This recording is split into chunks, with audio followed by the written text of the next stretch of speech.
दिल्लीमध्ये 98व्या अखिल भारतीय मराठी साहित्य संमेलनाला सुरुवात झाली आहे। पंतप्रधान नरेंद्र मोदी यांच्या हस्ते साहित्य संमेलनाचं उद्घाटन होणार आहे आणि या साहित्य संमेलनाची ग्रंथदिंडीनं सकाळी सुरुवात झाली।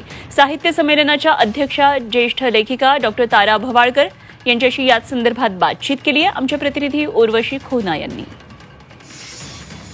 माझ्याबरोबर तारा भवाळकर मॅम आहे, त्यांच्याशी संवाद साधूया। मॅम, आज खूप मोठा दिवस आहे। 70 वर्षापेक्षा जास्त झालेल्या साहित्य संमेलन आता परत नवी दिल्लीमध्ये आहे। 70 वर्षानंतर महाराष्ट्राचं साहित्य संमेलन राजधानीमध्ये होत आहे, याचा सगळ्या मराठी माणसांना खूप आनंद झालेला आहे। 70 वर्षापूर्वी संमेलनाचे अध्यक्ष लक्ष्मण शास्त्री जोशी हे महाराष्ट्राचे सर्वोच्च विद्वान होते।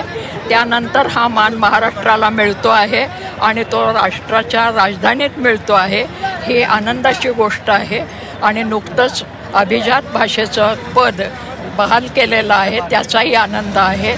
त्यामुळे मराठी भाषेला ऊर्जितावस्था आणण्याची जबाबदारी प्रत्येक मराठी भाषकावर आहे, हे मला आवर्जून सांगावंसं वाटतं। व्हिडिओ जर्नलिस्ट लेखराज बरोबर मी उर्वशी खोना, 3 वाजता।